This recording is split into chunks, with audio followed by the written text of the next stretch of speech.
اللہ رب العالمین ارشاد فرماتا ہے وَاعْتَصِمُوا بِحَبْلِ اللَّهِ جَمِيعًا کہ اللہ کی رسی کو یعنی قرآن مجید کو مضبوطی کے ساتھ متحد ہو کر ایک ہو کر تھام لو وَلَا تَفَرَّقُوا اور فرقوں میں نہ بٹو۔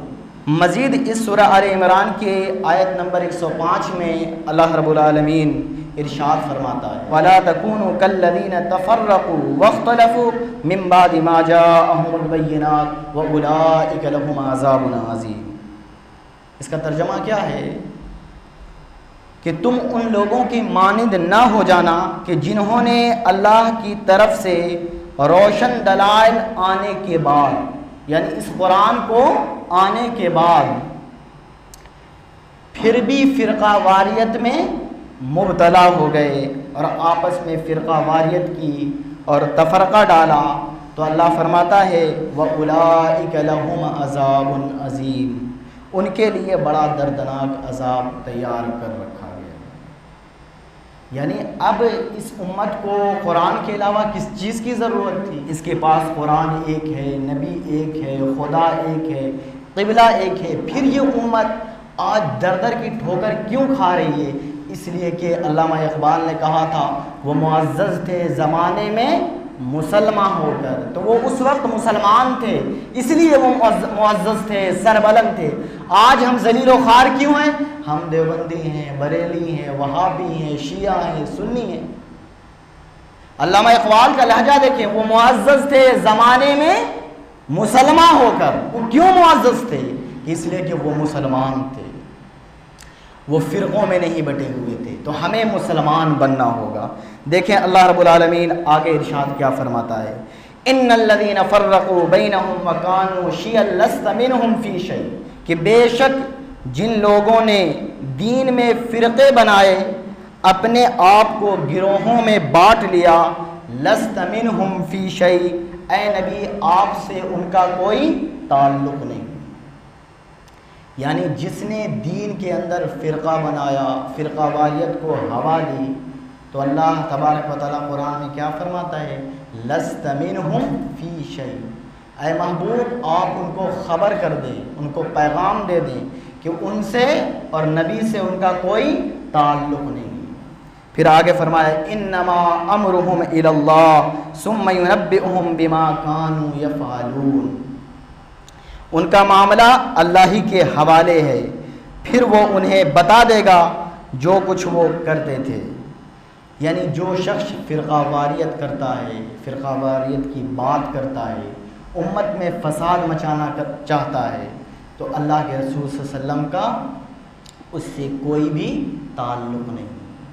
آپ دیکھیں نا میرے بھائی کہ حضور صلی اللہ علیہ وسلم نے کتنی محنت کی، طائف کے بازاروں میں پتھر کھائے کہ کوئی بھی دنیا میں یعنی جہنم میں نہ جائے، سب کے پاس اللہ کا پیغام پہنچ جائے۔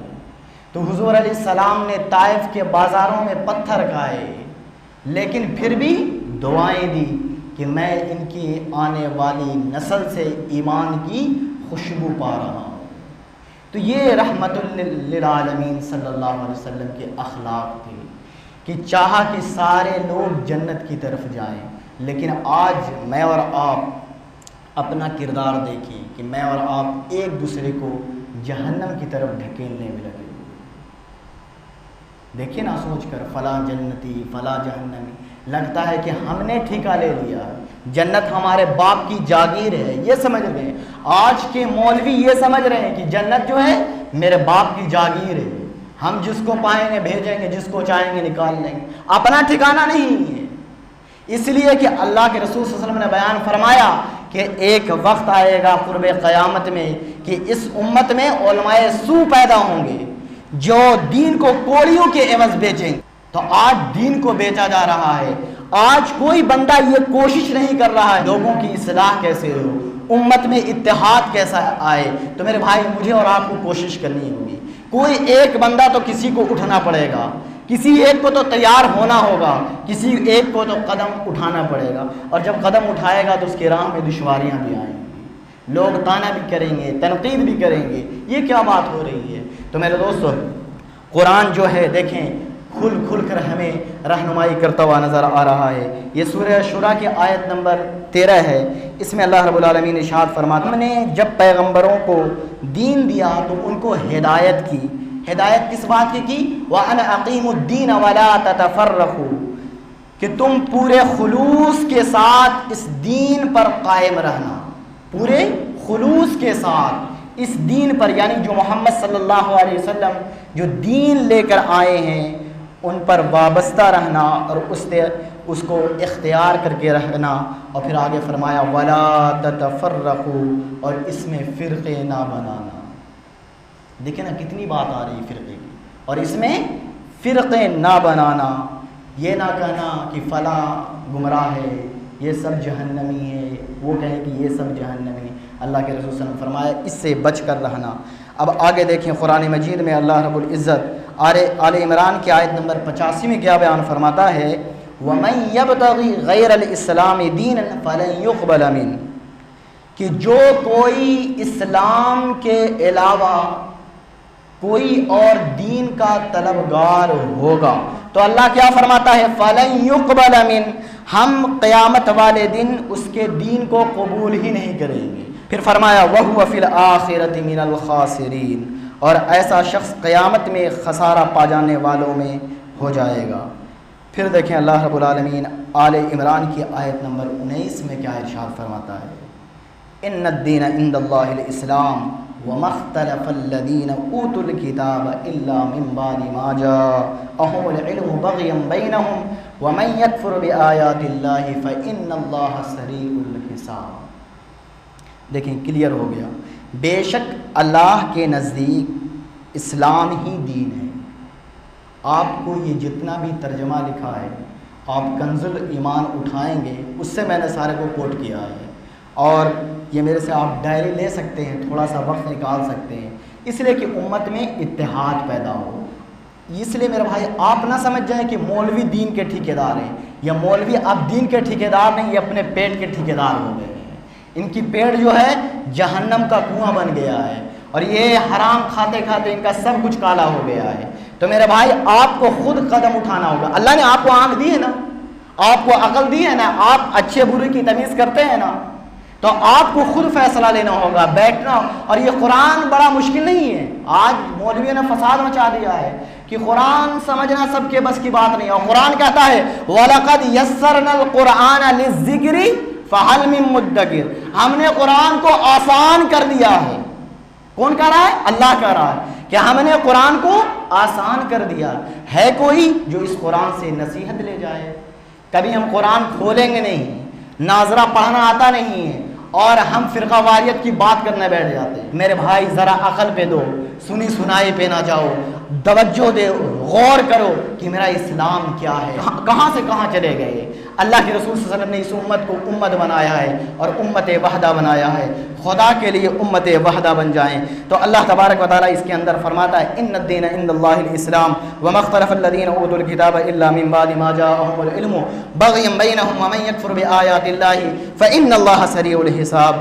بے شک اللہ کے نزدیک اسلام ہی دین ہے، اس دین سے ہٹ کر جو لوگوں نے مختلف طریقے اختیار کیے ہیں، جنہیں کتاب دی گئی علم کے آ جانے کے بعد، دیکھ لیں یہاں پہ جو کلیئر ہو رہا، علم کے آ جانے کے بعد، قرآن کو آ جانے کے بعد اپنے باہمی حسد کی وجہ سے، کہ مجھے کوئی نیچا نہ کر دے، ہم تو اس سے اونچے ہوں گے، اپنے باہمی حسد کی وجہ سے اختلاف کیا اور اللہ کی آیتوں کا منکر ہوا، بے شک اللہ جلد ان سے حساب لینے والا ہے۔ کل قیامت کے دن وہ لوگ وہ رسوا ہوں گے جو دین سے ہٹ کر اپنا ایک نیا گروہ بنا رہے ہیں کہ یہ فلاں ہیں فلاں ہیں۔ میرے بھائی آپ دیکھیں نا، آپ قبر میں ہی جائیں گے تو آپ سے دوسرا سوال کیا ہوگا؟ من ربک ما دینک، تمہارا دین کیا ہے؟ سبھی لوگ جانتے ہیں نا، قبر میں جائیں گے 3 سوال ہوں گے، من ربک ما دینک ما کنت تقول فی حق ھذا الرجل۔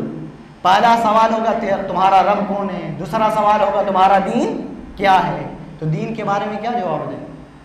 میرا دین وہابی ہے، میرا دین دیوبندی ہے۔ آپ کہیں گے دین الاسلام، میرا دین اسلام ہے۔ اللہ نے ہمیں جہاں بھی قرآن اٹھا کے دیکھیں میرے بھائی، اللہ نے ہمیں کہیں بھی فرقہ واریت سے تشبیہ نہیں دی، بلکہ دین الاسلام کہا، بلکہ اللہ رب العزت نے ہمارا نام کیا رکھا ہے قرآن میں کبھی جانا؟ هو سماکم المسلمین، اللہ نے ہمارا نام مسلمان رکھا ہے۔ اور بلکہ ہمارے جد امجد حضرت ابراہیم علیہ السلام کے حوالے سے اللہ رب العالمین قرآن مجید میں کیا بیان فرماتا ہے؟ ما کان ابراہیم یہودیا ولا نصرانیا ولکن کان حنیفا مسلما، کہ تمہارے جو ابراہیم جد امجد ہیں نہ یہودی ہیں نہ نصرانی تھے، بلکہ وہ مسلمان تھے۔ تو اللہ رب العالمین نے ہمیں مسلمان بنایا ہے۔ ایک آیت کے ساتھ بات ختم ہو رہی ہے، یا ایھا الذین آمنوا، اے لوگو جو ایمان لے آئے ہو، یا ایھا الذین آمنوا اتقوا اللہ حق تقاتہ ولا تموتن الا وانتم مسلمون، کہ ایمان والو اللہ سے ڈر جاؤ جیسا کہ اس سے ڈرنے کا حق ہے، اور اس حال میں نہ مرنا، یعنی جب تمہیں موت آئے کہ تم مسلمان ہو کے مرو، جب تمہیں موت آئے تو اس حال میں آئے کہ تمہارا خاتمہ اسلام پر ہو، ایمان پر ہو، تم مسلمان ہو کر دنیا سے رخصت ہو۔ ایسا نہ ہو کہ تم بریلوی ہو کر، دیوبندی ہو کر، آپ اس ٹیگ کو ہٹا دیں میرے بھائی، یہ غلط فہمی پھیلی ہوئی ہے۔ بریلی ایک شہر کا نام ہے، غلط بول رہا ہوں، آپ خود عقل کے ترازو پہ دیں، بریلی ایک شہر کا نام ہے، دیوبند ایک شہر کا نام ہے۔ کل کوئی گیا میں ایک فرقہ پیدا ہو جائے، بول دے ہم گیاوی ہیں، تو آپ گیاوی مان لیں گے۔ کوئی مدراس میں پیدا ہو جائے، مدراسی مان لیں گے، کوئی گجراتی مان لیں گے۔ یہ اسلام کا تماشا بنایا ہوا ہے میرے بھائی، سمجھنے کی ضرورت ہے، خدا را سمجھ جائیں۔ اللہ کے رسول صلی اللہ علیہ وسلم نے بیان فرمایا، اسرائیل میں 72 فرقے پیدا ہوئے ہیں، میری امت 73 فرقوں میں بٹے گی۔ اب فرقہ جنت میں نہیں جائے گا، ذرا غور کیجئے گا، گروہ جنت میں جائے گا۔ اللہ کے رسول صلی اللہ علیہ وسلم نے جو طریقہ لایا اس سے جو ہٹ رہے ہیں وہ فرقہ بن رہا۔ اللہ کے رسول نے فرمایا بنی اسرائیل جو ہیں 72 فرقوں میں بٹی، میری امت 73 فرقوں میں بٹے گی۔ لیکن صحابہ نے پوچھا یا رسول اللہ صلی اللہ علیہ وسلم کامیاب کون ہوگا، جنت میں جانے والا گروہ کون ہوگا؟ تو اللہ کے رسول صلی اللہ علیہ وسلم نے بیان فرمایا ما انا علیہ و اصحابی، جو میرے اور میرے صحابہ کے نقش قدم پر ہوگا، جو میرے اور میرے صحابہ کے طرز پر ہوگا، ان کے طریقے پر ہوگا۔ تو میرے دوستو، جو بھی نبی صلی اللہ علیہ وسلم نے جو ہمیں اس مومن کہا، مسلمان کہا، اسلام سے تشبیہ دی، اگر اس سے ہٹ کر کوئی بھی فرقہ بناتا ہے سارے جہنم میں جانے والے، اور جنت میں کون جائے گا؟ اہل سنت والجماعت۔ یہ مشکات کے اندر حدیث ہے کہ فرقہ وہی فرقہ نہیں بلکہ جو گروہ جنت میں جانے والا ہے، اس کا حدیث میں الفاظ آئے ہیں الجماع کر کے، کہ ایک گروہ ہوگی، ایک جماعت ہوگی، جس پر اجماع امت کا یہ متفق فیصلہ ہے کہ اس کو اہل سنت والجماعت کہتے ہیں۔ میرے بھائی، جس وقت سے میں اور آپ گزر رہے ہیں، اگر اب بھی آنکھ نہیں کھلے گی، ہم گناہ گار ہیں، لیکن کم سے کم یہ کام کر کے جائیں کہ اپنے گاؤں میں فساد نہ پیدا کریں، کم سے کم یہ کام کر کے جائیں کہ معاشرے میں فسادی نہ بن کے جائیں، امت کو جوڑنے والے بن کے جائیں، امت میں اتحاد کو پیدا کرنے والے جائیں۔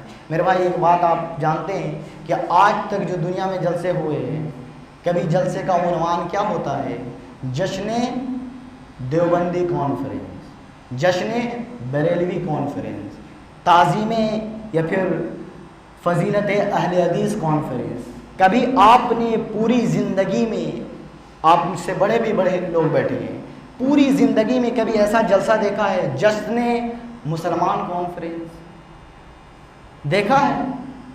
جشن مسلمان کانفرنس، جشن مسلم کانفرنس، کوئی مسلمان کی بات ہی نہیں کرتا۔ اگر آپ کہتے ہیں مسلمان، کون والے مسلمان ہو؟ حنفی، حنفی میں کون والے ہو؟ اتنا یہ مسلمان کو کیا بنا لیا میرے بھائی؟ ایک سیدھا سادہ مسلمان ہمارے جیسا جو جاہل ان پڑھ گنوار ہے پھنس جاتا ہے کہ کدھر جاؤں۔ تو میرے دوستو، اللہ کے رسول صلی اللہ علیہ وسلم نے، میں نے اس سے قبل جمعے میں کہا تھا کہ اللہ کے رسول نے فرمایا کہ میں تمہارے درمیان 2 چیزیں چھوڑ کر جا رہا ہوں، ایک کتاب اللہ ہے اور ایک میرے اہل بیت ہیں۔ باقی سارے راستے جو مولویوں کے لے جانے والے ہیں یہ شیطانی راستے ہیں۔ اہل بیت کا راستہ صراط مستقیم کا راستہ ہے۔ ہم مانگتے ہیں ہر نماز میں اہدنا الصراط المستقیم، لیکن صراط المستقیم کو سمجھتے کہاں؟ یہ مولویوں کا راستہ ہے، پیٹ پالنے والے. یہ صراط المستقیم کیا ہے؟ اہدنا الصراط المستقیم. یہ صراط المستقیم جو ہے اہل بیت کا راستہ ہے جس پر امام حسین چل کے دکھایا. تو میرے دوستو ہم ان راستوں کو اختیار کرنے والے بنیں. بولے کریں گے انشاءاللہ. اللہ تبارک و تعالیٰ میری سوچ کو بھی کشادہ کرے، آپ کی بھی سوچ کو، آپ کے نظریے کو بھی کشادہ کرے. اور جس وقت یہ امت ٹوٹ رہی ہے اور ہر جگہ مسلمانوں پہ حملہ ہو رہے ہیں، تو اس وقت میں مجھے اور آپ کو آنکھ کھولنے کی ضرورت ہے، قرآن کا مطالعہ کرنے کی ضرورت ہے، نہ کہ جاہل کی طرح بحث کرنے کی ضرورت ہے. اللہ رب العزت کی بارگاہ میں دعا ہے کہ مالک ہم تمام کو کہنے سننے سے زیادہ عمل کی توفیق عطا فرمائے. آمین.